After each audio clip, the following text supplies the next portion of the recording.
आज की अपनी प्रेस कॉन्फ्रेंस के बारे में बताइए। आज भगत सिंह जन अधिकार यात्रा की तरफ से एक press conference press club of India में आयोजित की गई।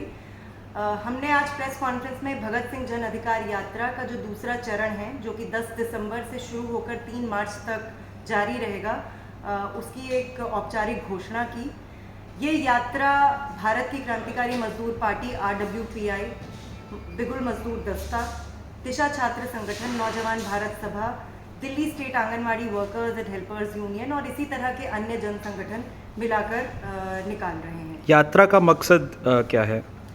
देखिए, यात्रा का मकसद है आज जो जनता के, जो इस देश की मेहनतकश आबादी है और जो छात्र नौजवान हैं, जो उनके ज़िंदगी के असल मुद्दे हैं, उनको कहीं ना कहीं हम देखें तो तमाम तरीके के जुमलों के, नकली प्रचार के शोर में दबा देने का काम किया गया। अब ये असली मुद्दे हैं क्या?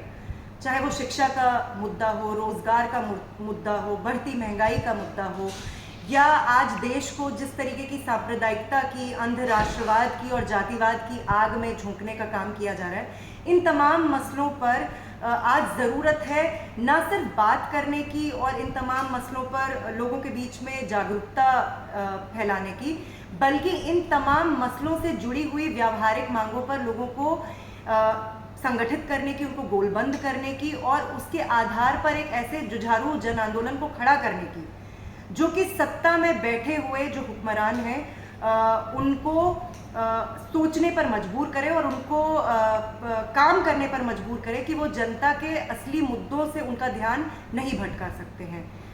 आपको क्या लगता है 2024 के चुनाव को यात्रा प्रभावित करेगी? जाहिरा तौर पे हम लोग ये यात्रा 2024 के जो लोकसभा चुनाव है उसके मद्देनज़र भी उठा रहे हैं, ताकि जो रियल इश्यूज हैं लोगों के, उनको केंद्र में लाया जा सके।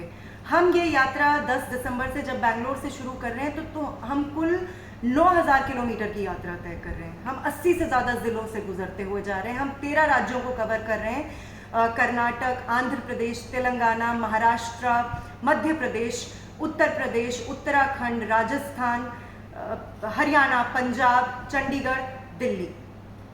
और इस पूरे मकाम में, इस पूरे सफ़र में हम जनता को यही बताना चाहते हैं कि 2024 के लोकसभा चुनावों में अगर आप अपने असल मुद्दों से चिपके नहीं रहे, अगर आप अपने असल मुद्दों पर कायम नहीं रहे, तो आपको कभी बीफ बैन के नाम पर, कभी गोरक्षा के नाम पर, कभी लव जिहाद के नाम पे, कभी लैंड जिहाद के नाम पर, इन तमाम नकली मुद्दों के नाम पर आपस में ही बांटने का काम सत्ताधारी करेंगे। और जाहिरा तौर पे पिछले 10 सालों में हमने देखा है कि बीजेपी और आरएसएस की जो पूरी फांसीवादी राजनीति रही है, उसने ऐसा किया है।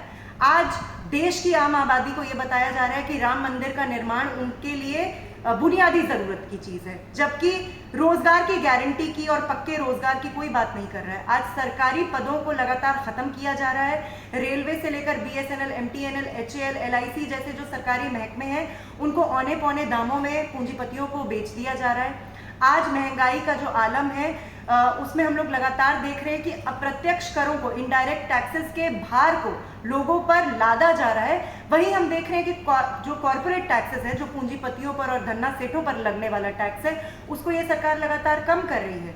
अभी अगर आप अक्टूबर 2023 का आंकड़ा उठाकर देखेंगे तो बेरोजगारी दर 10% से ऊपर है। क्या ये देश की जनता के असल मसले नहीं है? क्या देश की जनता को इन सारे मसलों पर सोचने की जरूरत नहीं है? बिल्कुल है।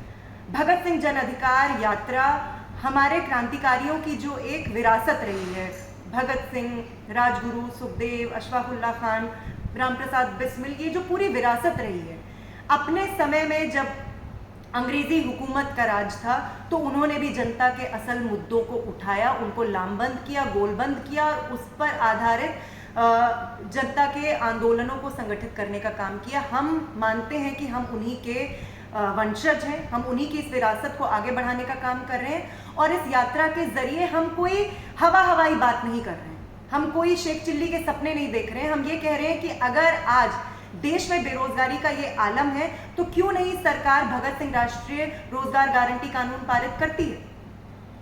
तो हमारी मांग है कि बस नेगा Bhagat Singh national employment guarantee act सरकार पारित करे। सरकार सभी काम करने योग्य लोगों को पक्के रोजगार की गारंटी करे।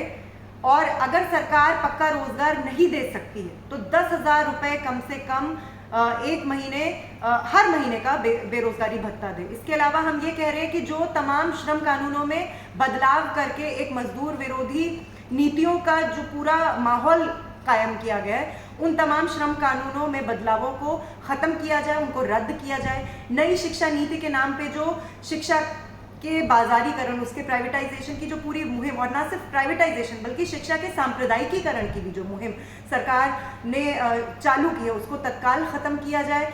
इसके अलावा एक बेहद जरूरी मांग जो हम उठा रहे हैं कि आज धर्म को जिस तरीके से राजनीति और सियासत से मिलाया जा रहा है, उसके परिणाम हमारे सामने हैं। आज चुनावों से पहले तमाम ऐसे मसलों को धार्मिक आधार पर उठाने का काम किया जा रहा है जिससे आम मेहनतकश लोग ही आपस में बढ़ जाते हैं।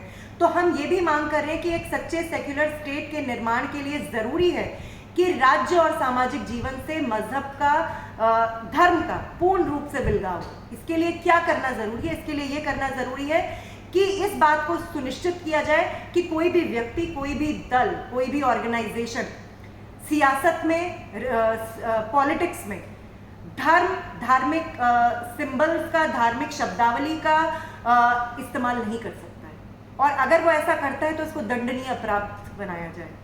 ये कुछ मसले हैं जो ठोस है, मसले हैं जो व्यावहारिक मसले हैं और जो जनता के जिंदगी से जुड़े हुए मसले हैं। और भगत सिंह जन अधिकार यात्रा आने वाले 90 दिनों में इस देश की जनता के बीच में, गली गली, कूचे कूचे में, गांवों, शहरों में क्रांति का वही संदेश और उसकी